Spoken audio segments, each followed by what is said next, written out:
Sweden is proud to partner with the Country Center for the Study of Contemporary European Jewry at Penn University, and its head, Professor Dina Porat, the chief historian of Yad Vashem, and the colleagues. Thank you, Dina, Rick, and all others involved for the great cooperation. And thank you to all of you who have dared the almost European weather for coming here today. We appreciate very much the effort, and also that so many of my fellow ambassadors have been able to come. We have a very distinguished list of speakers today. As you have seen in the program, we will introduce them as we proceed. I'm also very pleased that Ambassadors Gideon Behar and Shmulik Ariabas from the Ministry of Foreign Affairs could join us today. All welcome. The theme of the conference, International Diplomatic and Legislative Activity Against Racial Discrimination, is unfortunately highly relevant. The scourge of racial discrimination is not a tragic phenomenon of the past, but continues to rear its ugly head to this day. The victims of the horrendous terror attacks in Paris are never once false, and the anti-Semitic dimension of that tragedy is painfully obvious. The search for solutions for joint action is a priority. This is where the good examples, the best practices, can serve as inspiration for others to follow. The Country Center is a leading actor in this endeavor, including with its inventory of various legislative frameworks for combating intolerance. So the theme of this conference emanates from the solid body of achievement of this great university. The proceedings are being held in memory of my great compatriot, Raoul Wallenberg, and the acute relevance of his legacy today. I will get back to this topic later on. Once again, a warm welcome to all. Now it is my privilege to invite Professor Porat, my co-chair, to take the floor. Dina, the mic is yours.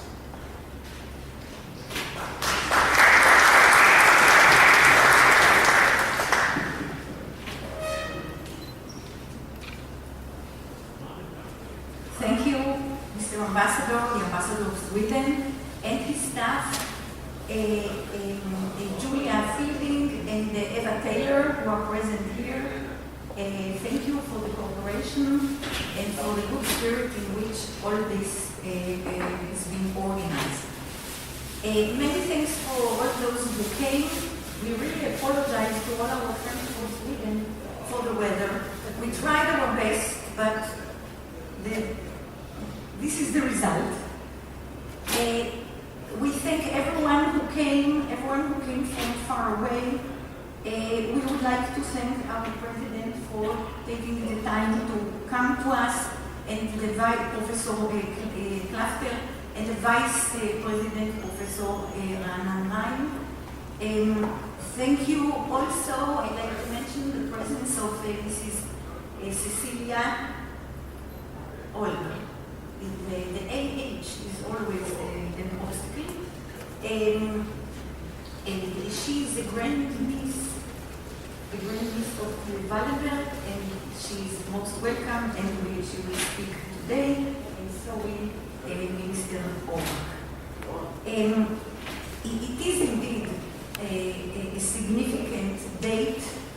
You all know that on January 17th, Raoul Wallenberg was abducted by the Soviets, and his whereabouts have not been known since, or his exact fate. Today is the 15th. We've been doing these events. We've been organizing an event each year for the last 28 years so far in honor of Wallenberg. And the Swedish Friends of Tel Aviv University was supporting a scholarship each year, a scholarship for two students, and you will meet the students of today. As the ambassador said, we are all living today under the shadow of the terrible events in France, and there is little doubt that legislation, international one and domestic one, combined with diplomatic joint activity, are the order of the day. And this is why this is the theme. It so coincided, unfortunately, the theme of the two lectures that you will hear today.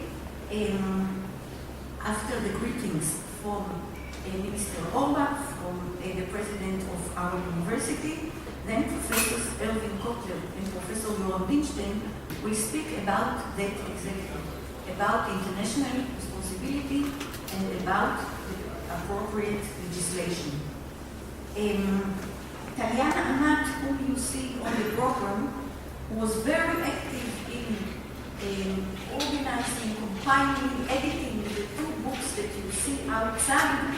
He's not been able to come because her father passed away, and we share her grief and send her condolences.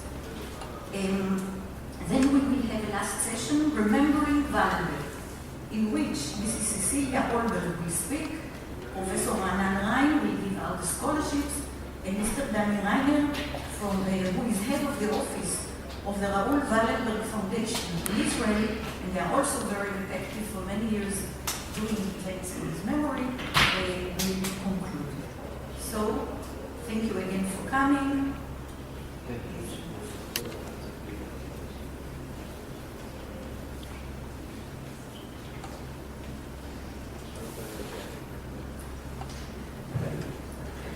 Thank you very much, Nina. It's my privilege to introduce Mr. Jens Urbach. Mr. Urbach is the former Swedish Cabinet Minister for Integration, Gender Equality, Democracy and Metropolitan Affairs.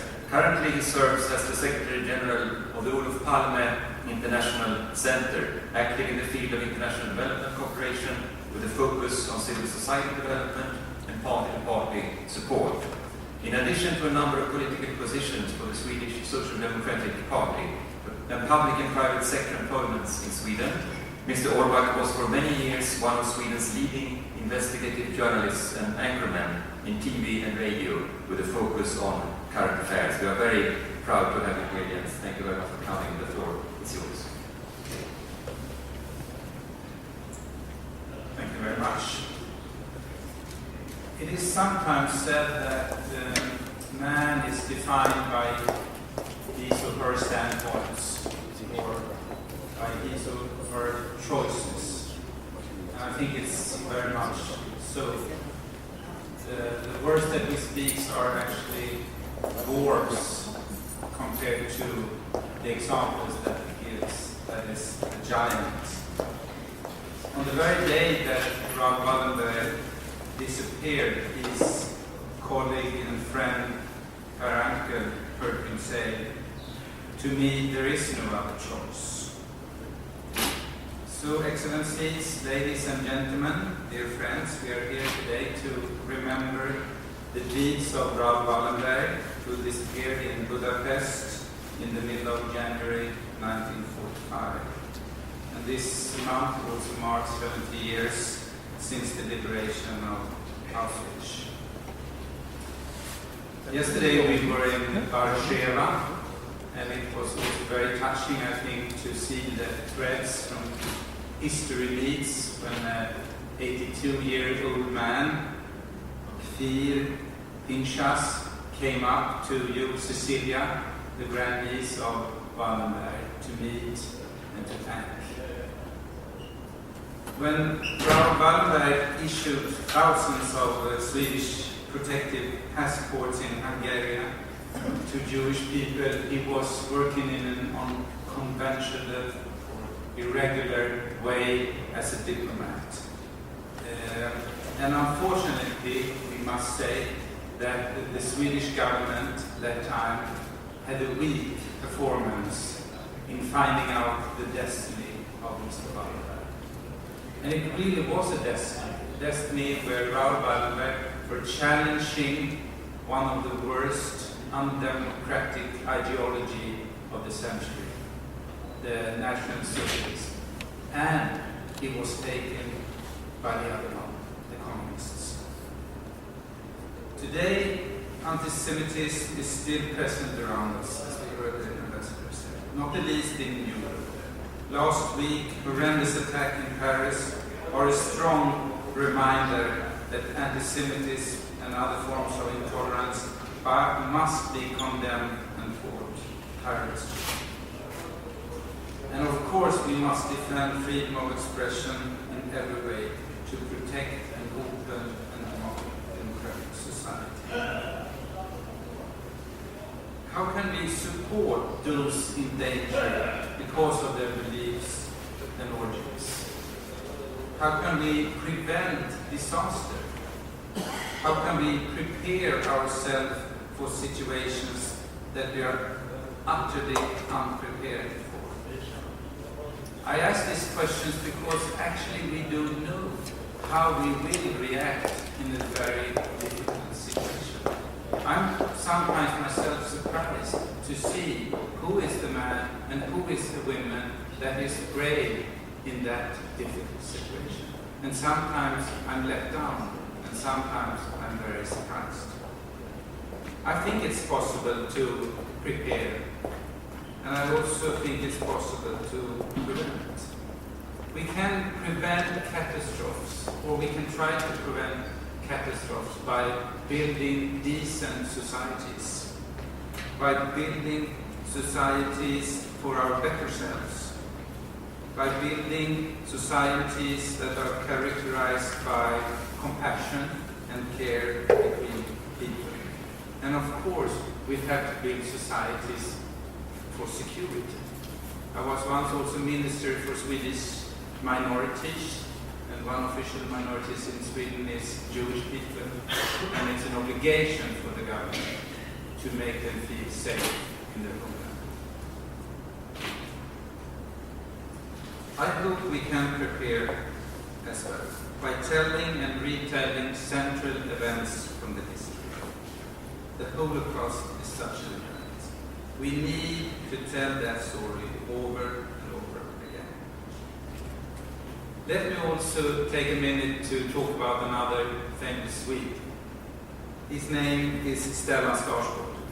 He's Sweden is the world famous actor, but he's also, I think, the most famous living Swedish actor today. Mr. Skarsgård played Raoul Wallenberg in the movie Good Evening, Mr. Wallenberg. And I remember him telling me at that time that it touched him deeply. So I told him a couple of days ago that I had the privilege to stand here with you and speak about Mr. Wallenberg. And he sent me an email. He's now acting in a British TV series and working hard, but he had some time to write, and I quote from my inbox. When we were shooting Good Evening, Mr. Wallenberg in Hungary, 1989, in that once was the actual ghetto of Budapest. The borders between fiction and reality were broken down for me. I was confronted with old survivors who came up to me who played Wallenberg. They smiled, they cried and touched me, and I felt ashamed. I was embarrassed because I was using their lives to make something as trivial and trifling as an art house film that would never be able to give even a glimpse of the horrors that they lived through. But the old Jews that came to me knew that I was just an actor. They were moved by what I represented. I represented a man that had an enormous importance in their lives. A man whose power as a symbol had not diminished in 44 years. The greatness of a man like Raoul Wallenberg doesn't lie in his risking his life for ideas. People do that all the time for the most stupid beliefs and with the most horrible consequences. The real admirable thing he did was that he, in a situation where most people let go of any wants of civilization and humanity, refused to follow and become brutalized. He insisted that humans were equally worthy of a life, and that empathy and solidarity with the powerless was not only worth standing up for, but a necessity if we still wanted to call ourselves humans. That's why he's still alive, and still an example to follow. End of quote. Ladies and gentlemen, dear friends, let me conclude by sharing two sayings that came to me when reading Mr. Skarsgård's email about Raoul Wallenberg. And I already used the one word as a dwarf, an example as a guy. Because Raoul Wallenberg was much more than braveness. And Raoul Wallenberg is an example of a basic moral standpoint, the golden rule that you're all familiar with, and you can find in all religion and in moral philosophy on how to live. Love your neighbor as yourself. Wallenberg saw and acted in accordance with that ethic, an act of solidarity and humanity for his next, including those in the ghetto in Budapest, an action that showed us how much an individual can accomplish. And as I said, as individuals, we don't know how we would choose in the future, but we can prevent and we can prepare. We can prevent by acting before it's too late, and we can prepare by telling a story of a man who lived up to his words that we heard from him. To me, there is no other choice. His name was Raoul. Thank you.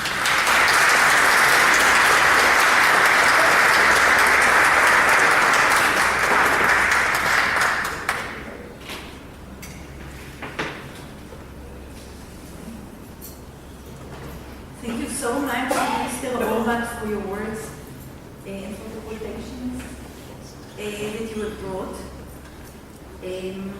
Before we go on, I'd like to add, with your permission, a thought that occurred to me during the year in which we organized, I say, the Swedish embassies, Hungarian embassies. I'd like to acknowledge the presence of their Hungarian ambassador here, his embassy, and Hungarian embassies all over the world. When it was the centennial year of Wallenberg, there were events all over the world. All over the world. You wouldn't believe in which places. I would say that at least 30 events. At least 60. Okay, 30 I know of. And I wondered, how come? It was so long ago. There were other personalities as well to be remembered from the Holocaust. And this personality shined and still shines for so long. And the thought that occurred to me is that today, during the last years, the last decade, at least in Western culture, we are living in an atmosphere and in a culture of the rights of the individual. Me. What I need, what I have to get, what I am entitled to. It's the culture of the individual. And it is opposed in a way to what Raoul Wallenberg stood for. And this is why he is honored, because he was not for him and not for me. He was a symbol of sacrifice and of doing for others, not for me. And I think this is why he appealed as a model so much and still appeals to this generation. Before introducing to you the president of our university, I'd like to thank very much my friend and colleague Ronit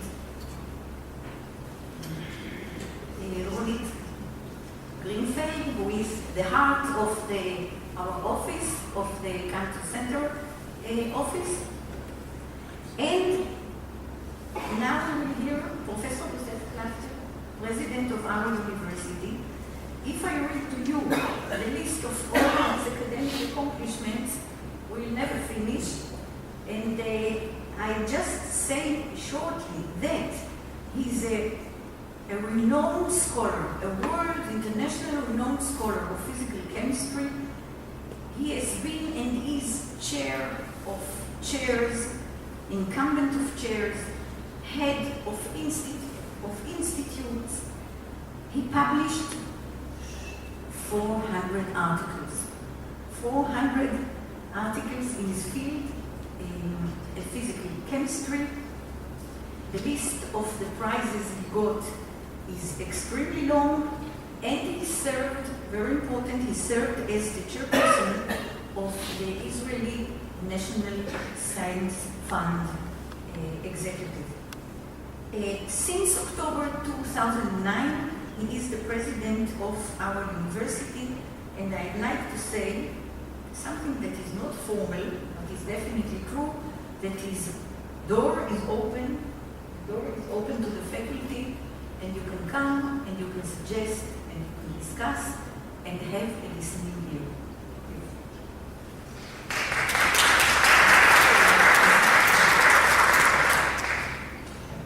Thank you very much, Dina. I want just to remind you that I was already re-elected, so thank you very much, Mr. Orbach, for your thoughts and critiques. And co-chairpersons, Ambassador Nesser and Professor Porat, distinguished speakers, members of the diplomatic corps, guests from here and from abroad, ladies and gentlemen, and I would like to acknowledge the presence of my predecessor, Professor Dichstein, the former president of the university. Against the background of what happened this week in France, and especially the attack on the Jewish community in Paris, this gathering today is, I would say, has a special resonance. Racial, ethnic discrimination never really goes away, it only takes over and over new forms. Understanding the roots of the discrimination, disseminating knowledge, and fostering social and legal policies to battle discrimination is the role of the university. And we are very grateful to the Swedish Embassy and to the Cantor Center for organizing this event that promotes our work in this field here within the university. Today's gathering is a special tribute to a great man, Raoul Wallenberg, who risked his young life to save human beings that he actually never met before.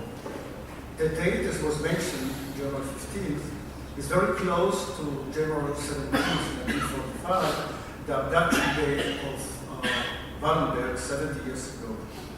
We of course always hope, or still hope, that exact details regarding his fate will soon be somehow uncovered, and this is still a mystery.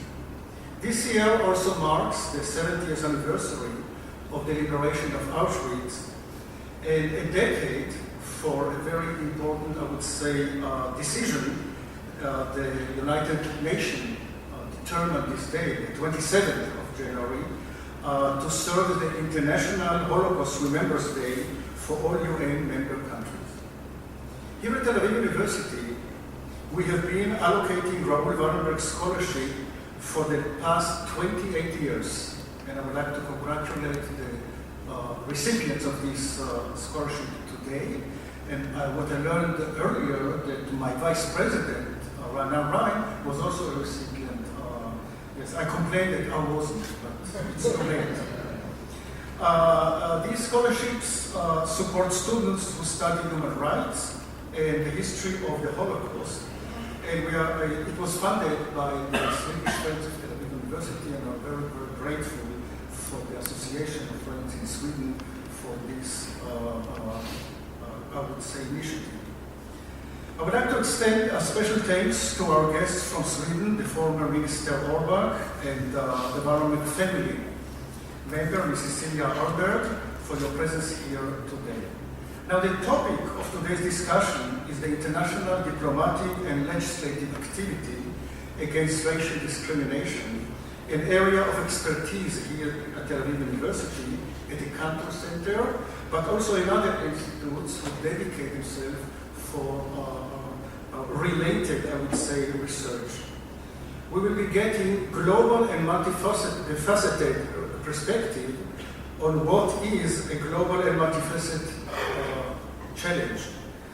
And as we know, we also pay tribute here to the courageous Raoul Wallenberg. So thank you really for being here, and I wish you a very interesting and productive colloquium. Thank you very much.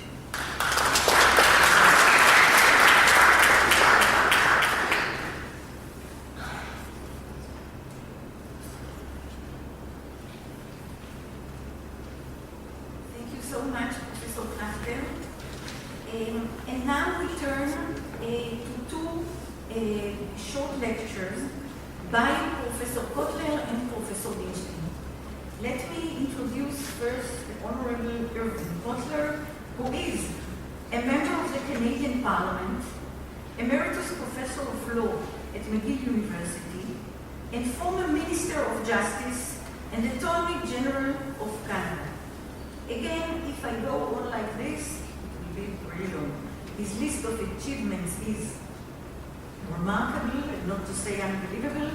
He's a co-founder of the Interparliamentary Coalition for Combating Anti-Semitism. This is the body we have cooperated with for a number of years now, and other committees, institutes.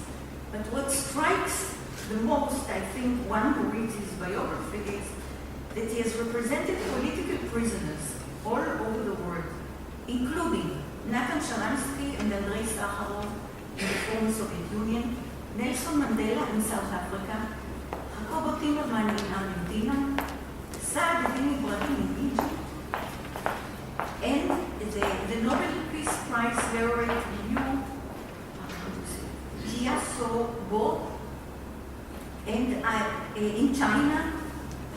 He leads the Iranian Dissident Awareness program with U.S. Senator Mark Kirk.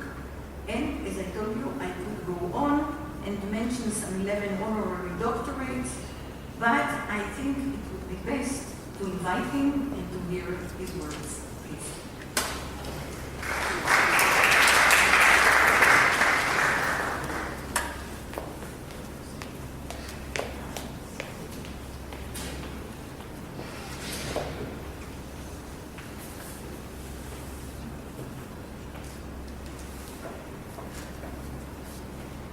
Thank you, Dina, for those very kind words and introduction.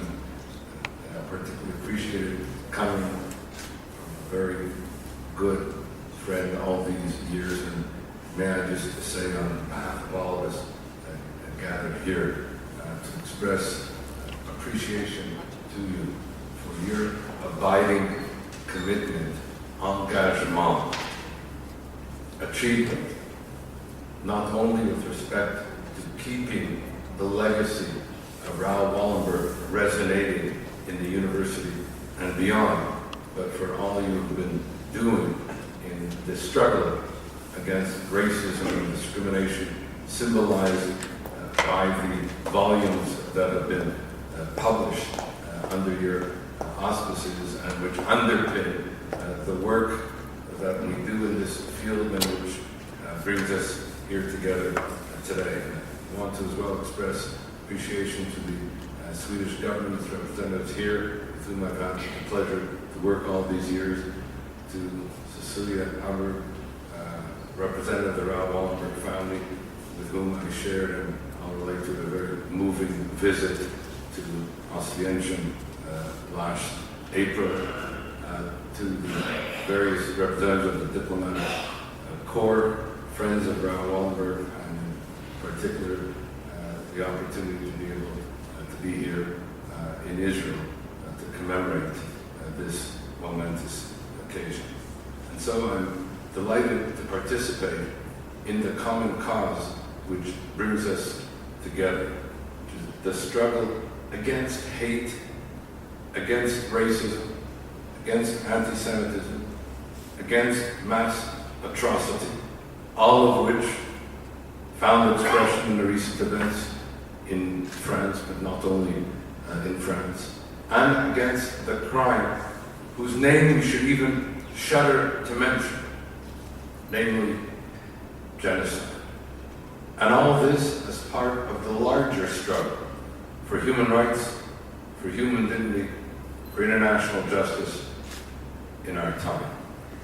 As my late father, Zichrono Libracha, would say to me, and he first spoke to me as it happened at Raoul Wallenberg some 40 years ago, as he would say to me, and sought to teach me when I was too young to understand the profundity of his words, when he would say to me that Tzedek Tzedek Tirdof is equal to all the other commandments combined. This, as he put it, must be Devishinantam Levanecha.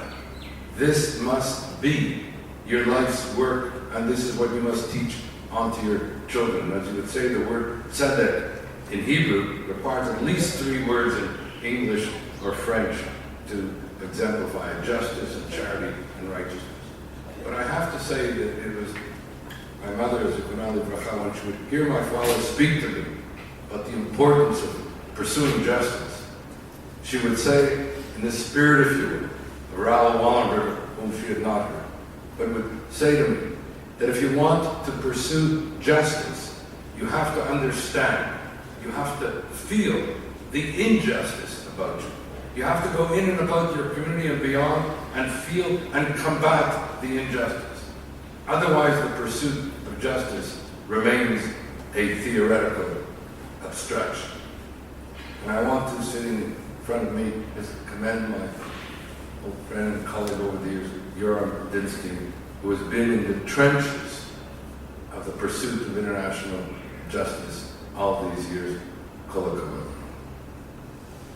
As it happens, we meet at a rather singularly important moment or set of moments of remembrance and reminder, bearing witness and of action. We meet in the aftermath of the 70th anniversary of the Shoah, Holocaust of Hungarian Jews, where some 3/4 of Hungarian Jewry, some 600,000 Hungarian Jews perished in 1944, and where some 430,000 of them were herded onto camel trains in a mass deportation to Auschwitz, and in 10 weeks were murdered. One of the fastest, most cruelly efficient and brutal mass murders in all of the Shoah. And we meet also on the 70th anniversary, has been mentioned, of the rescue of the remnant of Hungarian Jews by Raoul Wallenberg.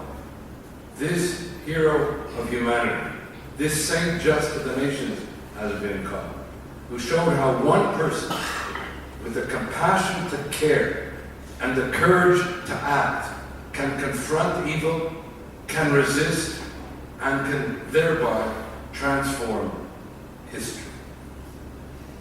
To Adolf Eichmann, the Nazi desk murderer who organized the mass deportation from Budapest to Auschwitz, Wallenberg was, as Eichmann put it, the Judenhund Wallenberg, the Jewish dog Wallenberg. But to the survivors, those who Wallenberg saved and their families, Wallenberg is always spoken of as the guardian angel. And as for Raoul Wallenberg himself, as we heard this evening, and I recall Per Anger, Swedish ambassador to Ottawa, who would always speak of Raoul Wallenberg, who when asked how he did or why he did what he did, would say in that humble humanity of his, for me, there was no other choice. And we meet also on the eve of the 70th anniversary of the arrest and disappearance of Raoul Wallenberg on January 17, 1945. It is a tragedy that the person who saved so many was not himself saved by so many who could. And as we have representatives here today from each of the countries of Raoul Wallenberg's honorary citizenship, and of course the representation of Sweden, we need to be reminded that we have a duty, a moral obligation to determine the fate of Raoul Wallenberg, to call on the Russians to open up the blank spaces of history, as Andrei Sakharov would say, that the smoking gun regarding what happened to Raoul Wallenberg is in the archives, then of the KGB, still in Russia today. And just last night, midnight last night, new information came out regarding Raoul Wallenberg, the most important of which, and I won't go into it now, discloses yet again that the Russians have not opened up the archives and told us the truth. Yes, it's a report by Susan Berger just last night on that issue. And we meet as well on the eve of the 70th anniversary of the liberation of Auschwitz, the most brutal extermination camp of the 20th century. As I mentioned, I went there with Cecilia last April, and I was struck when one of the barracks that we entered spoke of the fact that from 1942 to 1945, as it said, 1.3 million people were murdered. Then went on to add, 1.1 million of them were Jews, reminding us of Elie Wiesel's dictum that the Holocaust was a war against the Jews in which not all victims were Jews, but all Jews were targeted victims. And meeting also in the aftermath not only of what has happened in France, metaphor and message of anti-Semitic terrorism, but what is happening elsewhere and sometimes doesn't even make it onto the international radar screen. The murder of 2,000 more by Boko Haram. The fact that in Darfur we are witnessing yet again, just in the last year alone, the displacement of 500,000 people, murders of thousands and others. I don't even speak of Syria where a peaceful revolution began. Peace and dignity protests in March 2011 now resulted in more than 225,000 murdered, and the UN Security Council has never yet been able to bring itself to adopt any resolution regarding the specific responsibility to protect. And so on the anniversary of anniversaries, I've said a remarkable convergence of historic moments. We need to ask ourselves, what is it that we have learned, and more importantly, what must we do? 70 years without Raoul Wallenberg, 70 years later, what are the universal lessons for us of Raoul Wallenberg and on the eve of the International Day of the Holocaust? And the first, and I'll try to do these very quickly, and the first is, of course, the importance of Zachor, of remembrance, of the danger of forgetting, and as the French put, le devoir de mémoire, the duty of remembrance. And as we remember the victims of the Shoah, defamed, demonized, dehumanized as prologue and justification for their mass murder, we must understand that the 6 million murder of 6 million Jews and millions of non-Jews is not just a matter of abstract statistics. As one says on moments of remembrance, unto each person there is a name, each person has an identity, each person is a universe. As Chazal teaches us, that if you save a single life, it is as if you have saved an entire universe. Hamitzil adam echad kimitzil olam kulo. Just if you kill a single person, it is as if you have killed an entire universe, and hence the importance of the first lesson of Zachor, that we are each, wherever we are, the guarantors of each other's destiny, personified by Raoul Wallenberg's heroism. The second is the danger of state-sanctioned incitement to hate and genocide. The Holocaust and the genocide that followed, like in Rwanda, where we've just commemorated the 20th anniversary of the mass murder of 1 million Rwandans, most of them ethnic Tutsis, in less than 100 days. 10,000 killed every day. What we learned from what happened in Rwanda with the Holocaust, that it occurred not simply because of the machinery of death, but because of state-sanctioned cultures of hate and incitement to genocide. This teaching of contempt, this demonizing of the other, this is where it all begins. As the Supreme Court of Canada put it so compellingly, that the Holocaust did not begin in the gas chambers, said the court. It began with words. These are the catastrophic effects of racism. This is, the court put it, are the chilling facts of history. And in a more recent judgment, which unfortunately has gone unaddressed, not even acknowledged by the international community, but which dovetails with the work being done by Dina and Yoram in terms of combating hatred, racism, incitement. The court held that the mere incitement to hate and genocide constitutes the crime, even if acts of genocide do not follow.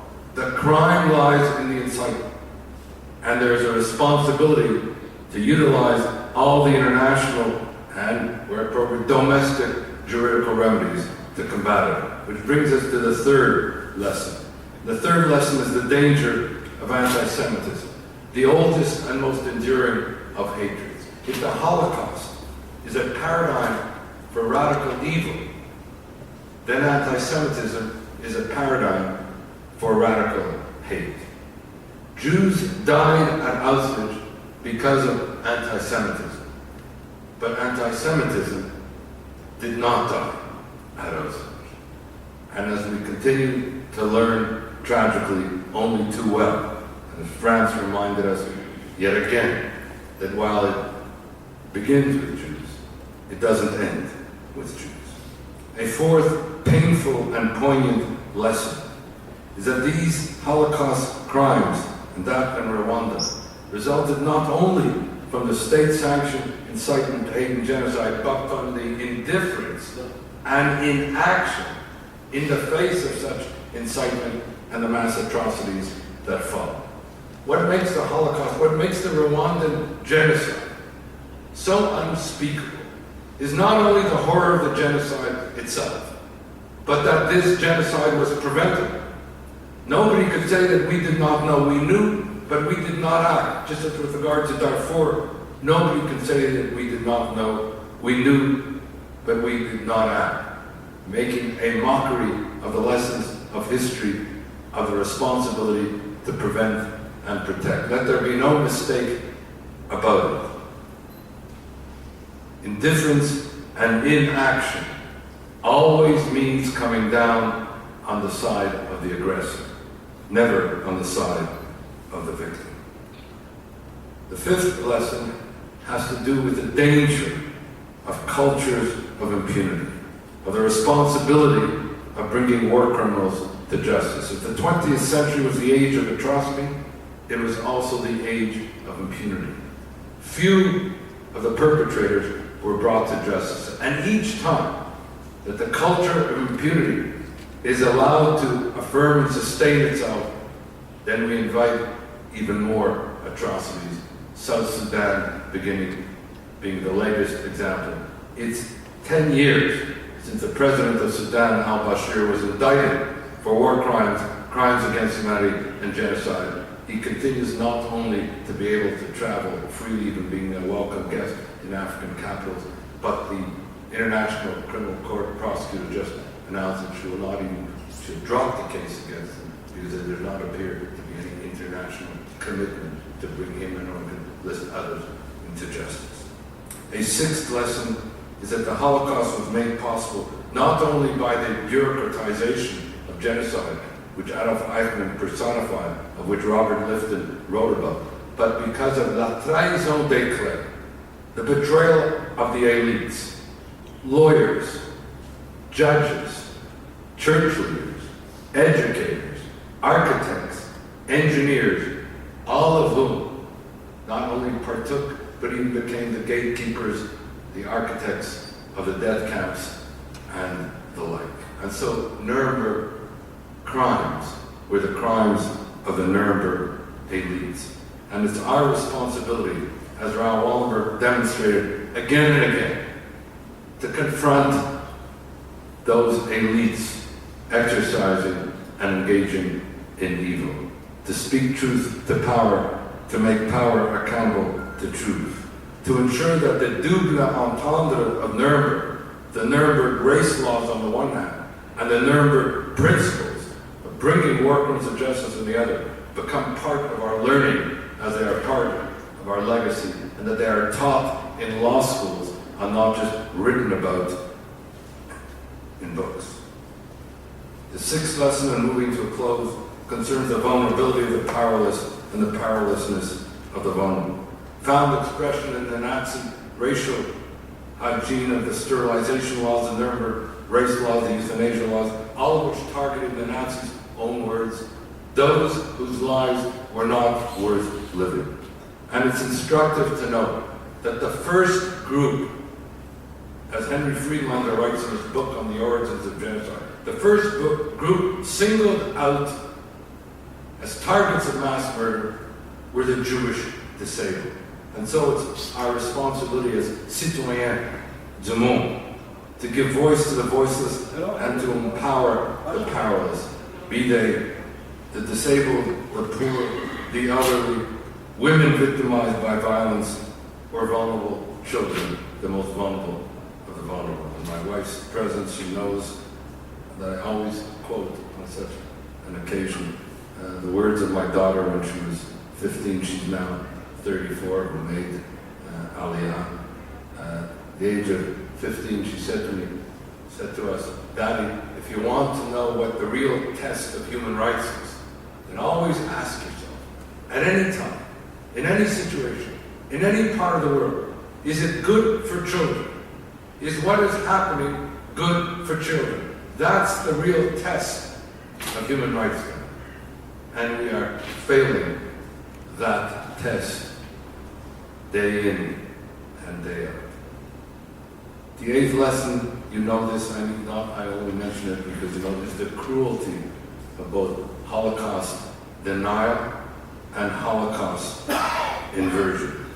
And so here too we have a responsibility to remember and bear witness to the victims of such, and there's genocidal denial in a matter of Rwanda as well, I have to tell you. And so our responsibility to bear witness to the victims, which becomes itself, and through Raoul Wallenberg, a repudiation of such denial, bringing me to the ninth lesson, the responsibility of remembering Chasidei Umot Olam, of remembering the heroic rescuers like Raoul Wallenberg, who remind us of the range of humanity that can prevail in the face of evil, of our capacity to confront evil and prevail.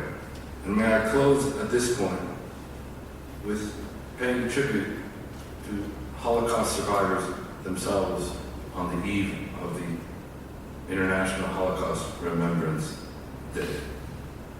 Because we have a responsibility to remember, indeed, to celebrate Nitzalei HaShoah, the survivors of the Holocaust. They are really the true heroes of humanity amongst us. For they endured the worst of inhumanity, but somehow found in the depths of their own humanity, in their own resources, the capacity to go on, to build their lives, to build the communities in which they find themselves, whether it be in Israel or elsewhere. And so together with them, we must remember and pledge not as an idle slogan or cliche, but pledge that never again will we be indifferent to incitement and hate. That never again will we be silent in the face of evil. That never again will we indulge racism and anti-Semitism, the oldest and most enduring of hatreds. That never again will we ignore the plight of the vulnerable, and never again will we be indifferent in the face of mass atrocity and impunity. But we will speak up, we will bear witness, and most importantly, we will act against racism, against hate, against discrimination, against the mass atrocity that often follows from it, against terror, as I said, against the crime whose name we should always shudder to mention, namely genocide. And as Raoul Wallenberg so humbly put it, which must be our clarion call, all of us for action. For us, there must be no other choice.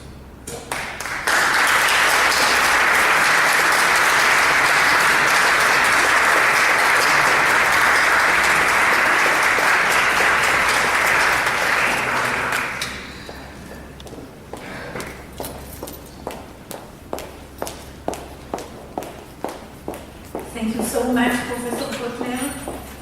It would be a good idea to have these 8 points in writing, and I will definitely go after them and try to distribute them among the listeners, because it was really so moving and so right to the heart of the matter. Our second speaker for today is Professor Yoram Dinstein. Professor Dinstein, again, a long list. He studied law in the Hebrew University in Jerusalem and in the New York University. Then he started his career in the Israeli Foreign Ministry. He was the Israeli consul to New York.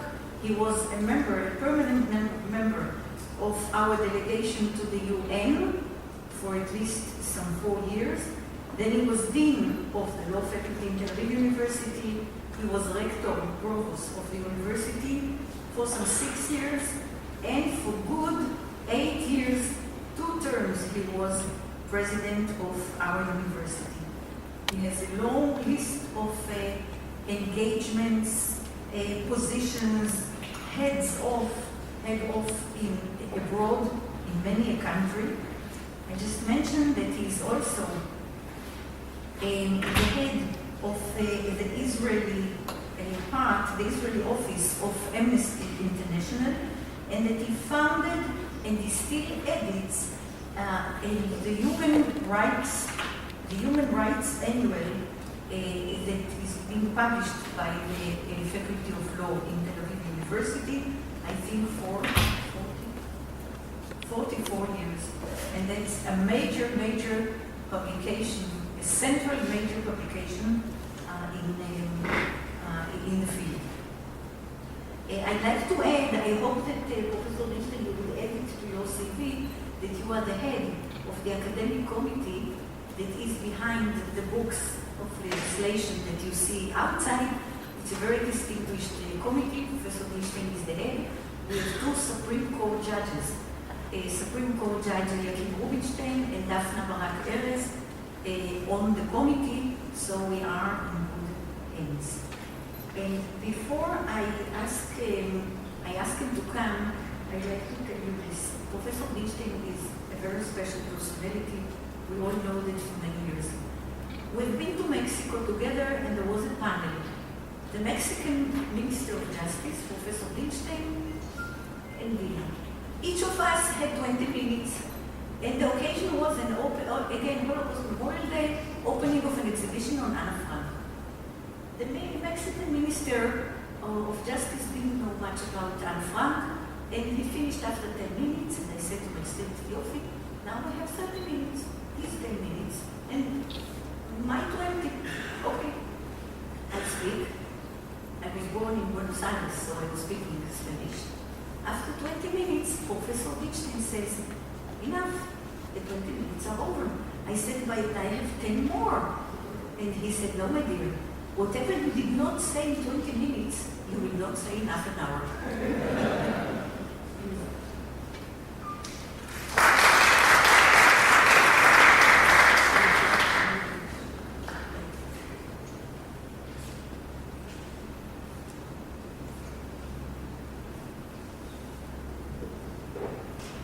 Mr. Ambassador, Dina, Excellencies, colleagues, friends. After the poetry of my good friend Erwin Kotler, allow me to introduce into these deliberations some poems. Let me start with a general introduction, a brief one, and I shall focus obviously about Europe as a defeat, any commemoration of Raoul Wallenberg's feats of courage and endurance. We live at a time where the pendulum swings in Europe from one extreme to the other.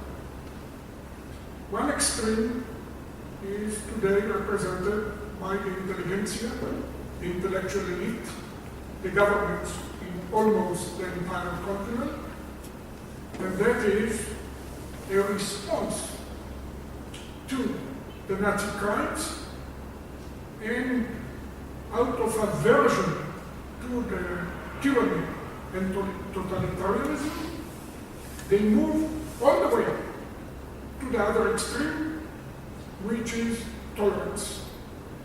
Total, unadulterated tolerance.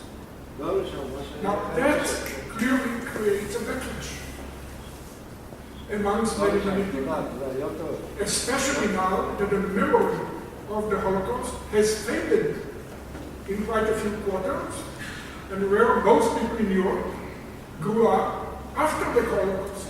What they know about the Holocaust is hearsay. They did not go through it. And in a backlash to the extreme tolerance of the intellectual elite, we now get the very opposite, and we have a resurrection of some neo-Nazi parties with the insignia of the Nazi party. Not least in Hungary, in Greece, not of other countries. Now, the problem is, we know that in life, what we have to follow is the via media. Not one extreme or another. But what we know is one thing, what is happening is another. And Europe today is teetering on a disaster because of the lack of understanding of the intellectual elite. The concepts and notions like tolerance have reasonable limitations, and I'll come back to it. Okay, the day before yesterday, we all saw on television, and I read about a very impressive demonstration at the Brandenburg Gate in Berlin in favor of tolerance. And huge demonstrations in France after the Charlie Hebdo and Hyper Cacher incident can also be interpreted in the way as demonstrations in favor of tolerance. So tolerance, in a sense, is what everybody is in favor of. Problem is, it has become a mantra. What does it mean? Everybody is in favor of it, but nobody knows how to define it. And it is by no means an accident.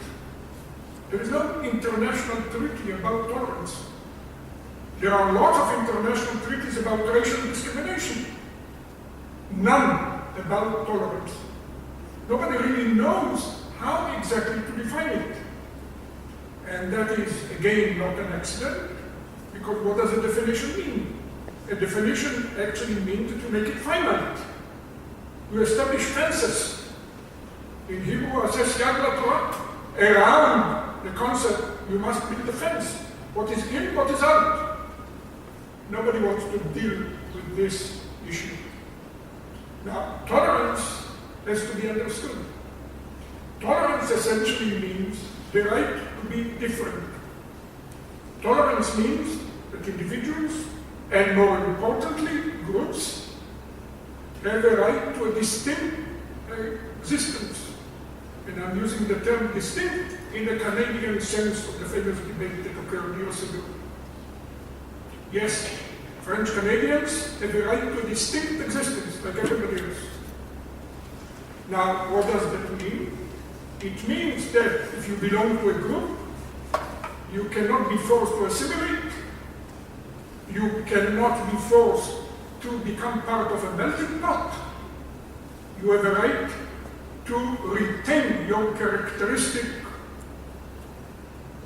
nature as a group. But at the same time, remember, you have to integrate. You have to integrate under the umbrella of a single society. And in that single society of the nation, you have to live with other groups. You have to relate. You cannot segregate. So that integration does not mean segregation. In other words, it is all about coexistence. Coexistence between groups. And the coexistence between groups means that various groups, majority groups, minority groups, have actually to make concessions to each other. They have to hammer out, to craft a compromise between them. Otherwise, you cannot retain the single nation on which the international community is based and founded. All that is easier said than done, I do not have to tell you. Now, tolerance is of course interlinked to racial discrimination, but it's not the same. As a matter of fact, you can easily conceive the idea of a regime which is totally intolerant without any discrimination. The Soviet regime actually was notorious because it was atheistic without any discrimination. It completely rejected every religion on earth, not just Christian denominations, Muslim denominations, or Jewish denominations. Everybody. So were they tolerant? No. Were they discriminatory? Again, no. So you have to find actually the real manifestation of tolerance independently of, separately from discrimination in all instances. I should add, and I fully agree of course with Erwin, that the most interesting litmus test, acid test, of either discrimination or intolerance is anti-Semitism. I would even add, in my opinion, there is not a single historical example of a regime which is anti-Semitic and at the same time is tolerant vis-a-vis others. Anti-Semitism is merely the beginning. If you are anti-Semitic, if anti-Semitism is rampant in the country, you can rest sure that others will become victims, either simultaneously or consecutively, as happened in Nazi Germany, but as it happened everywhere else. Now, I shall deal with legislation, but before I do that, I want to stress and emphasize that law is by no means the single test here. As a matter of fact, there is one other element which is perhaps more important, and that is education. Because without education, you cannot have tolerance. And by education, I mean education from the cradle to the grave. You have to start educating the youth to appreciate the fact that there are people who are different and nevertheless are entitled to all the rights that the system can afford. That you have to start teaching in kindergarten, and you have to go on teaching and instructing until the last moment. And it's very important to teach not just ordinary people, but civil servants, especially law enforcement agents, soldiers, and so forth. When I read about what happened in Ferguson in the United States, what I'm asking myself is, forget about the law here. Were the persons involved in the law enforcement agency in Ferguson, Missouri, where did they benefit at any time from the inculcation of the necessary instruction and training in tolerance? And I think that is almost a rhetorical question, which underlies the gravity of the situation. But education needs law. It is by no means, again, an accident that first we had the Ten Commandments, the law, and then the teaching of the Torah. You start with the law. First of all, because even education has to be based on something. What is the bedrock? What is the axiom, if you wish, on which we base the education? It must be the law. But secondly, who's going to finance the education? Who's going to teach this policeman? Who's going to ensure that there will be teaching and teaching materials in kindergarten, in elementary school, in high school, in the university, and later on, adult education? Only the government. Why will it do it? Only one reason, that it's written in the law that they have to do it, if it's written in the law. So now I come to the law. There are two that I want to relate to you very briefly, both associated with the Cantor Center. Just for those who do not know it, Moshe Cantor, who founded the center, is the president of the European Jewish Congress. And we are involved here in two things which are interconnected, nevertheless not exactly coinciding with each other. The first one is a collation of legislation in Europe. And you saw the first two volumes outside, one about Europe, one about the Americas. The third one, just been finished, but not printed yet, it's about Africa. And the fourth one, yet to be worked on, Asia and Oceania. And what the project is all about is collating all the materials available that are relevant to discrimination. And actually there are 6 sources here. You start with constitutions. What's there in the constitution of the country? Then you go on to the penal codes. What do the penal codes outlaw? What is taboo? And what is not taboo? The third is laws pertaining to human rights in general. The fourth is anti-discrimination in whatever form. And the fifth is the protection of minorities. And the sixth and last is supervision, even through an ombudsman. That is to say, who's making sure that the law is really enforced? Because I do not have to tell you the fact that we have a law by itself may be meaningful, but not that meaningful. As a reminder, Stalin's constitution was regarded at the time as the most advanced in the world. So what? Was it ever implemented? So you need a law that will be implemented. And you need someone who will make sure to remind the government that the law has to be implemented, or else. So this is what is being done. For what purpose? Again, there are 2 or 3, if you wish, aims here. Number one, for researchers, for scholars in the university environment. I don't have to explain why one is doing research. It has to be done so that we should know what's there. But secondly, in order to inspire those who have not yet adopted that legislation. A very good example is Holocaust denial. In a Wallenberg ceremony, to refer to Holocaust denial is almost like a sick joke. I mean, remember, Wallenberg saved approximately, say, 6,000 Jews. Nobody knows for sure how many. In Hungary in 1954. 6,000 is exactly 1 per mil, not percent, of the total that was eliminated. And he did more than any other individual in Europe at that time. Nobody has saved so many Jews. Many people save Jews. Usually 1, 2, 3, 100. Oskar Schindler, more. But 6,000, only 100. But as a matter of fact, Wallenberg also had the council to Wallenberg. There was Karl Lutz, there were others. But so many, only 100. If you ask me, allow me to say, I think that this is the real reason why he was disappeared by the Soviets. I'm using the verb, of course, which was not current at the time.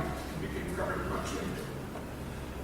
This behavior was so different, was so abnormal, was so extraordinary that they said to themselves, surely he cannot be just what he claims to be.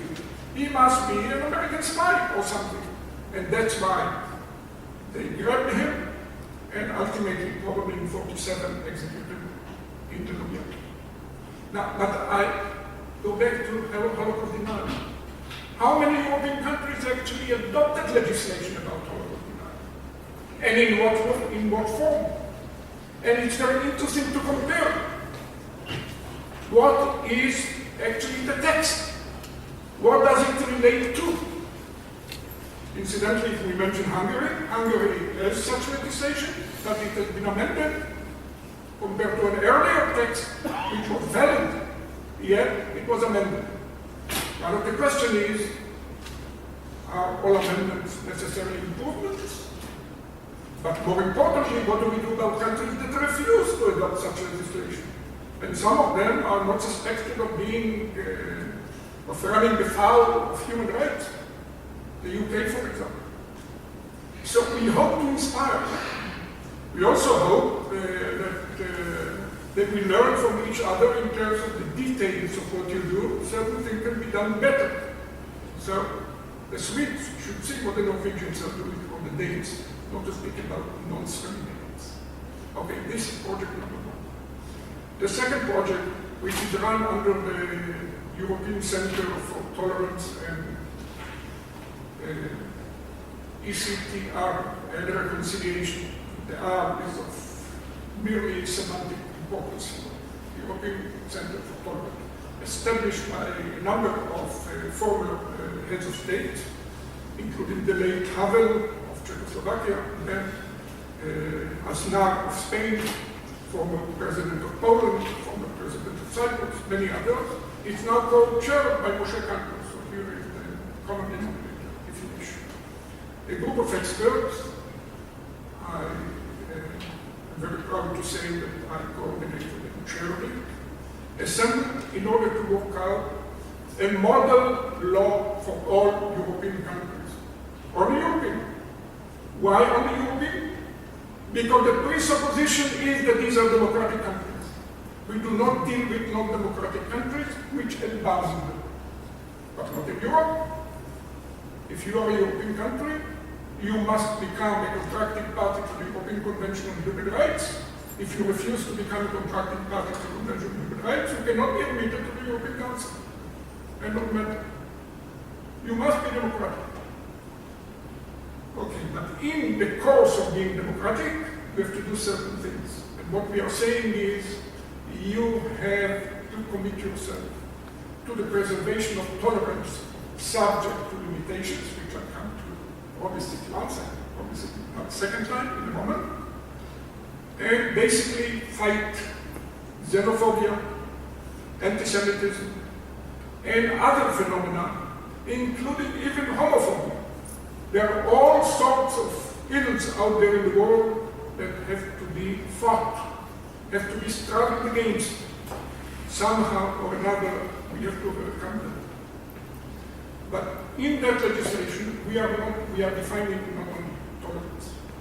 We are defining also what is a group. And essentially, we are talking about ethnic, cultural, religious, linguistic groups, and also sexual orientation. And we are suggesting that there ought to be legislation against group libel. This ties in with Erwin's reference to the Supreme Court of Canada's decision. Because in too many countries, incitement is impermissible only if it is an incitement for violence.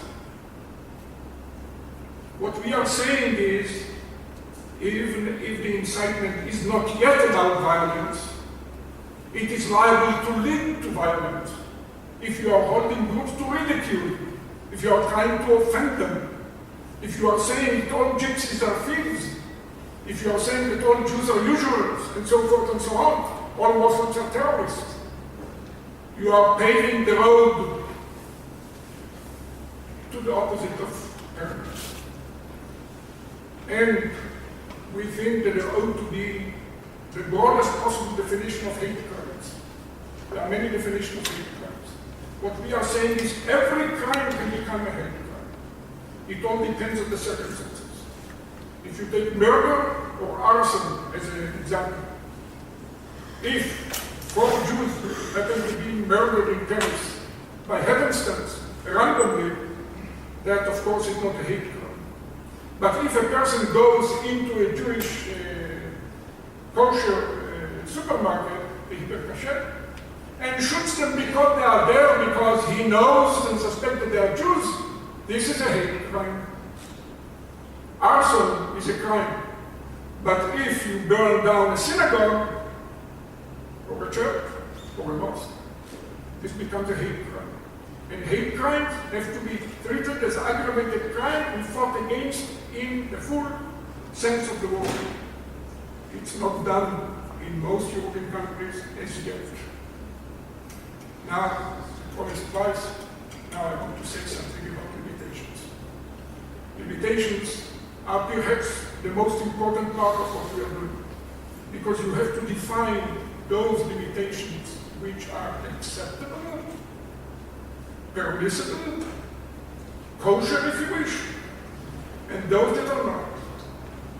Now, the first limitation of general character is that those who expect tolerance are not allowed to be intolerant themselves.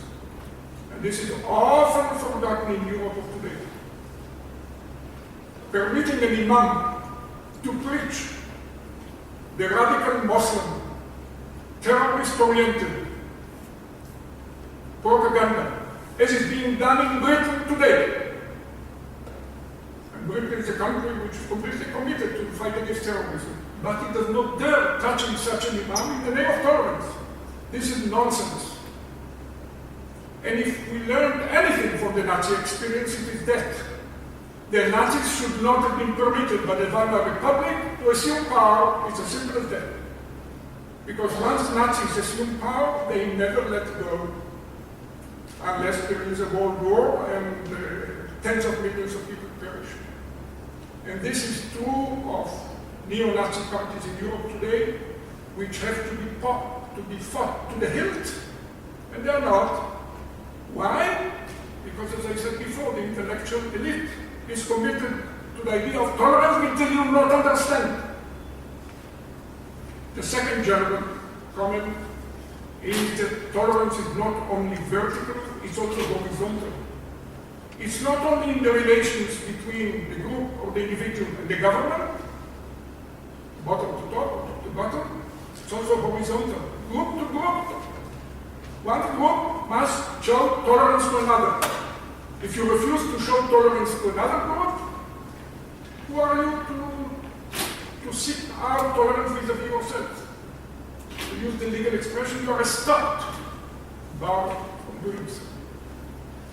But after the generalities come always some specifics, and one has to deal with limitations, some of which are acceptable, some which aren't. In the name of limitations of tolerance, here all of a sudden they've learned that limitations are acceptable. As you know, there are now quite a few politicians in Europe who are trying to abolish the shechita, ritual slaughter, who are trying to abolish the milah, and so on. This you've learned from the need to maintain tolerance subject to limitations. There are all the other limitations. That is on the one hand. On the other hand, there are quite some issues which ought not to be in doubt or in contest. For example, so-called female circumcision, which is a euphemism which I find abominable. This is simply vandalism. It has nothing to do with circumcision. Vandalism against women. And one need not be tolerant towards it, just as one need not be tolerant to those who throw babies to the Moloch, to use the biblical expression, or to cannibalism. Then, of course, in between, you have borderline cases. I do not deny. Take the issue of the burqa in France. Need one be tolerant towards a woman who claims to have the right, because of her religious obligations, to wear burqa, which is a complete cover of the human body? All that you see are perhaps the slips of the eyes. We in the group, incidentally, have reached the conclusion that there is no such right there is no right to wear a burqa in public. You want to wear a burqa at home, be our guest. In public, no, just as we would not allow actually people to run around the city with ski masks on their faces, because that will make law enforcement almost impossible. You will never be able to tell who's who. But these are, as I said before, borderline cases. Now, what we would like to do is to have our model law, which has been accepted by the court, presented to various legislatures. In Europe, we've begun doing it. I'm glad to say that in 3 weeks' time we shall have a conference in Heidelberg, attended by quite a few human rights experts from all over the continent of Europe, and I hope that there will be results. Because to conclude, if I had here a board on which I could chalk it, I would say at the center is the, I put the letter N, nation for state. To the left, I would put T for tolerance. To the right, I will put another T for totalitarianism.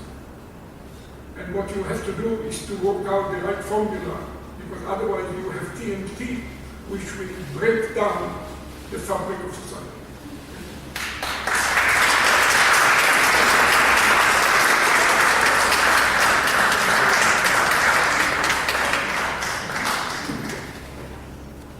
Thank you so much, Professor Binstein, who exemplified there is a lot to do and there is someone who is doing. I wanted to schwitz a bit. The law against Holocaust denial in Greece has been amended on the basis of our book recently, by way of comparison. The Jewish community came to the Minister of Justice and said, hey, there are better laws in other places, let's amend, and it was done. Now I turn to the ambassador, and the floor is his for the last 5 minutes.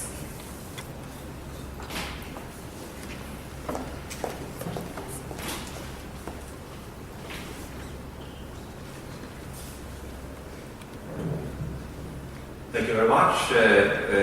And thank you to Professor Binstein and Professor Kotler before that for a very interesting intervention. Thank you very much. The last part of the program is entitled Remembering Raoul Wallenberg. Remembering Wallenberg is remembering the Holocaust. Remembering the Holocaust is crucial to our fight against intolerance. And as Mr. Orbach said, the fight against intolerance must be fought tirelessly to safeguard our open democratic societies. Tomorrow, the Swedish Minister Bakunke will meet with the representatives of the Jewish community in Sweden to discuss the security of the Jewish group in Sweden after the terrorist attacks in France last week. I wanted also to mention that remembering Raoul Wallenberg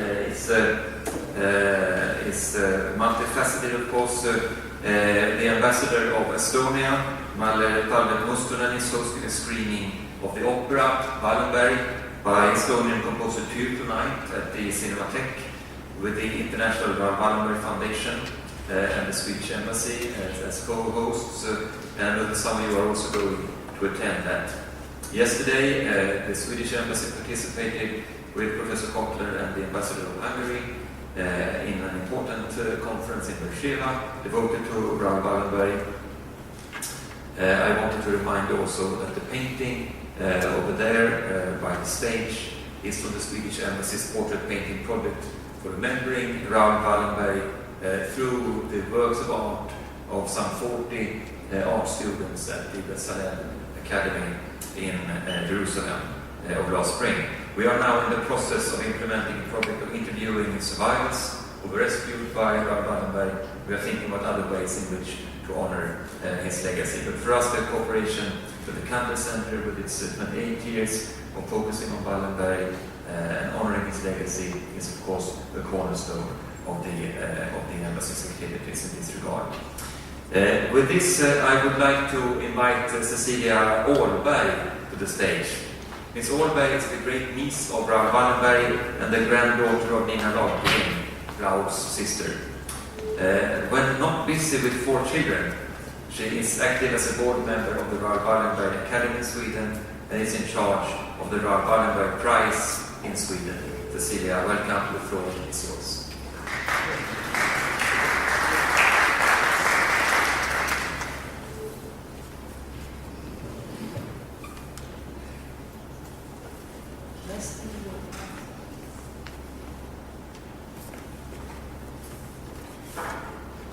To hear all these professional speakers makes it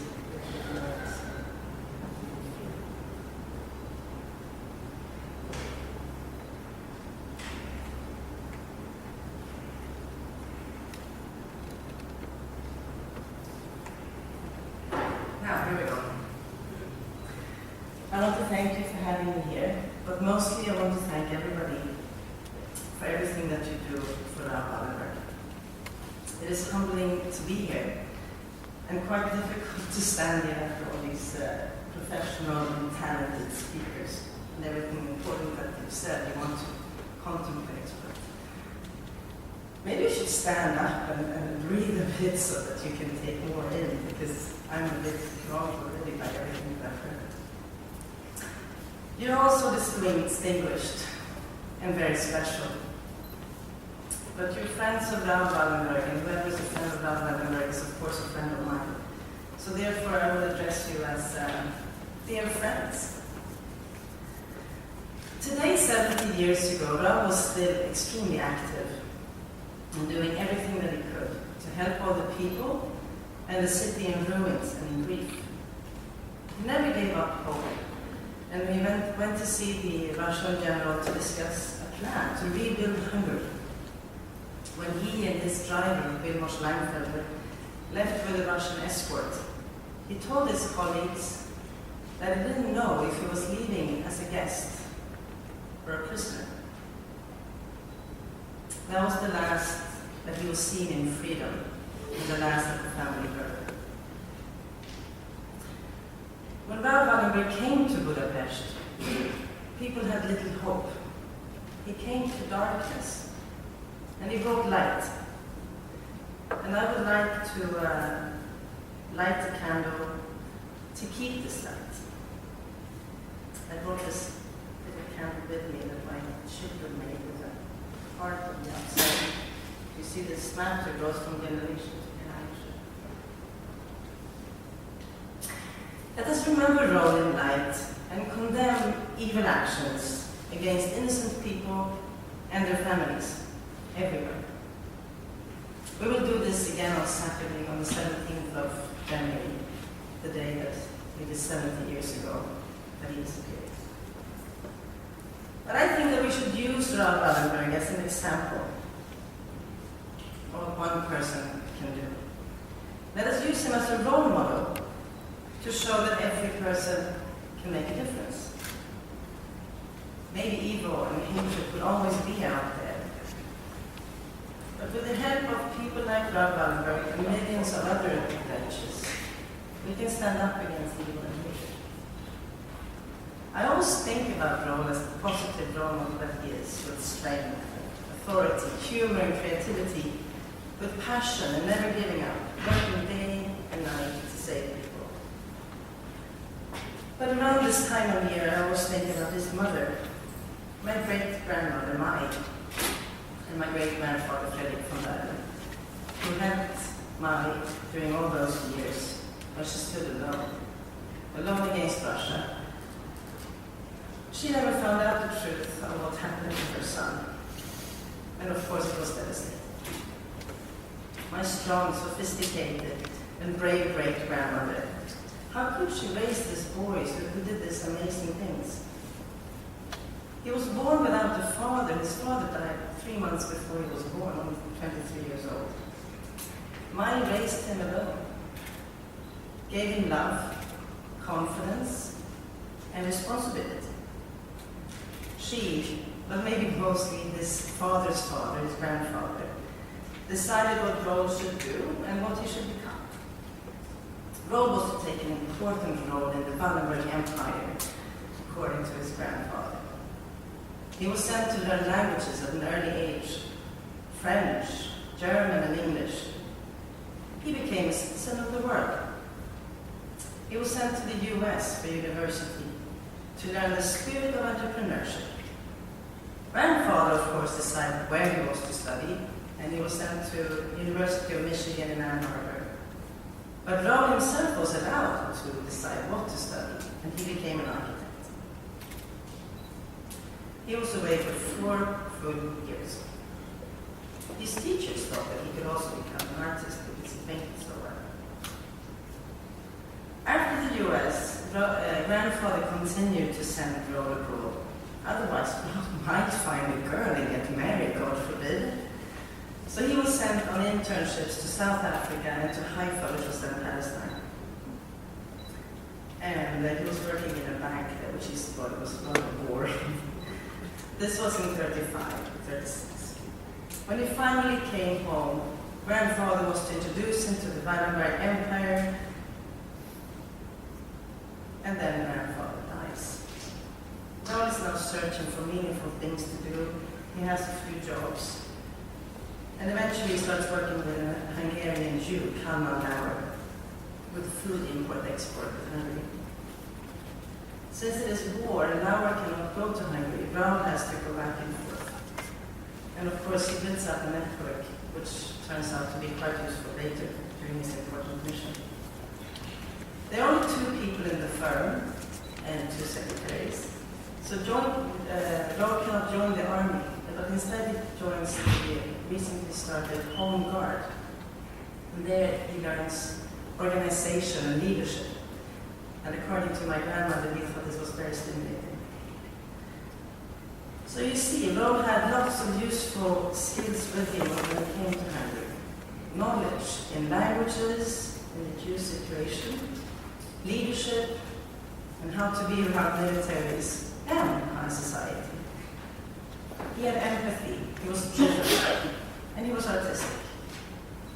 He had never worked as a diplomat, so he was quite unconventional, a bit difficult probably, but probably also therefore quite successful.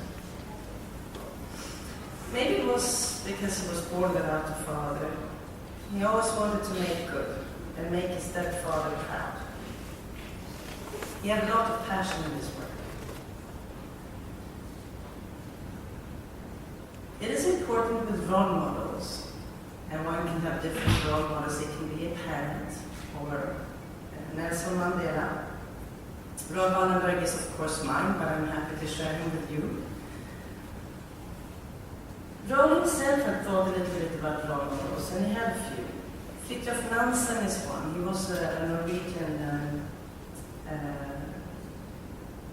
well, he worked in what do you call it? Discoverer. Yeah, exactly. Thank you. And he created something called the Nansen passport. And this is, of course, a big inspiration for Raoul's Schutzpasses. Raoul created the Schutzpass with, they looked very official, with signatures, there was a photo of the person, there was stamps, and it looked like the Swedish flag, but the other way around. So the Swedish flag is blue with yellow, and the Schutzpass was yellow with blue. And it had 3 crowns on them, but the other way around. So it looked very official, but it wasn't really a real passport. Then also he was inspired by Elsa Brännström, who was called the Angel of Siberia. She was a nurse who helped German soldiers during the First World War. And then he also had an inspiration in The Pimpernel Smith. He went to see this movie Pimpernel Smith together with my grandmother at the special screening at the British Embassy because it wasn't allowed to be shown during the war in the normal theater. This was in 1942. The Pimpernel Smith is a Scarlet Pimpernel story with the same actor who played Scarlet Pimpernel, Leslie Howard. And in this movie, he portrays a rather confused Oxford professor, almost a little bit stupid, I think. And then in reality, he's very smart, of course, and he saves his French Jewish colleagues from the German Nazis. And after the movie, when my grandmother and Raoul walks home in the night, he turns to him and he says, "That is something that I would like to do." So he had been really thinking about other people who did good. So was it then by chance that he was asked to go to Budapest in the middle of the war? No, I think that he was the right person. And he accepted without hesitation. You said that I am in charge of the Raoul Wallenberg Prize that we have since 2 years in Sweden. And the first prize we gave to Sinevosh Berakti, who is a young Muslim from the city of Malmö in Sweden. And he started the organization Young Muslims Against Anti-Semitism and Xenophobia. Siabosh always says that together we are stronger and we can make more difference. Raoul Wallenberg was not alone in Budapest. He hired 300 or 400 people and created a big organization where everybody was important. What he did then was to save that person and that person's family. But everybody had a purpose. So somebody was an errand boy, somebody was a doctor, somebody worked with food, somebody did something. So they were all a big organization. So together we are stronger. To stand up against evil and hatred, we need more Raoul Wallenbergs today. The more we are, the greater power we have. My grandmother and her elder brother, Guy von Berle, continued their parents' fight in getting Raoul back home and finding out the truth about his fate. My grandmother always says that this should never happen again. And I know she means two things. Of course, the Holocaust, but also that people should not just be able to disappear. It should not be possible. From reporters, my grandmother always gets two questions. The first is usually, how was Raoul Wallenberg as a person? Then she always smiles, her eyes starts to glitter, and she talks about him, and she says that they admired him, of course. He was a fantastic older brother, and he was so funny, and he enjoyed family life. The second question is usually, was enough done for Raoul Wallenberg? Then her eyes stops to glitter. And with a demanding voice, she usually says, of course not enough was done for him. He never came home. And we still don't know the truth. After that, she usually smiles a bit again, and then she encouraging, she says to the person, but maybe you can help. So we still don't know much more than what we did in the 90s, or maybe even the 50s. And I don't know if it's worse to think that he was murdered in 47 or that he survived in the Gulag until the 80s. I really don't know. But I will try to do as my grandmother does and say, maybe you can help. Raoul's memory and legacy are very much alive. This is of course thanks to Nina and Guy, but even more to the people that Raoul saved, their children and their grandchildren, who pay tribute to Raoul all the time. They start Raoul Wallenberg's associations and foundations committees. They raise sculptures, naming streets, parks, and schools after him. So again, thank you for everything that you do for Raoul Wallenberg. We need him as a role model today. Perhaps more than ever. I think we should always remember him as a light in the dark. When we think a task is too difficult and that we cannot do whatever we think that we cannot do, we should think about what Raoul did. And then our task, hopefully, seems a little bit easier and gives us hope and inspiration that I too can make a difference. The treatment of the case Raoul Wallenberg has been called a diplomatic failure by the Swedish government. What Raoul did was certainly not a failure. And as Jens Orback said before, to me there is no other choice. And that is why we're gathered here today, to honor and to remember him, and to be reminded of what he achieved. Thousands of people saved. One person certainly can make a difference. Thank you.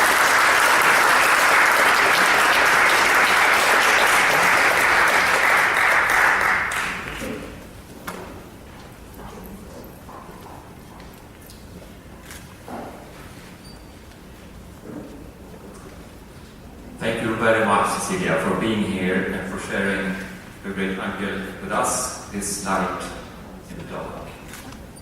And one way of remembering Wallenberg is through the scholarships, of course, that the university hands out. I will now give the floor to Professor Renan Bryan, the Zurowski Professor of Latin American and Spanish History and Vice President of Tel Aviv University. Professor Ryan is also the head of the S. Daniel Abrams Center for International and Regional Studies, and the author and editor of more than 20 books and several dozens of articles in academic journals. He is a member of Argentina's National Academy of History and co-president of the Latin American Jewish Studies Association. The Argentine government and the Embassy of Argentina is here today, awarding him the title of Commander in the Order of the Liberator St. Martin for his contribution to Argentine culture. Professor Ryan, the floor is yours.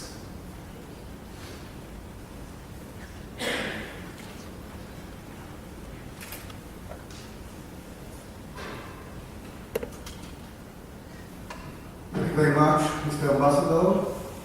As you can all imagine, practically every day I have to pronounce a few words in one international conference or another, one symposium or another, but this ceremony and this symposium have a special importance for me for at least a couple of reasons.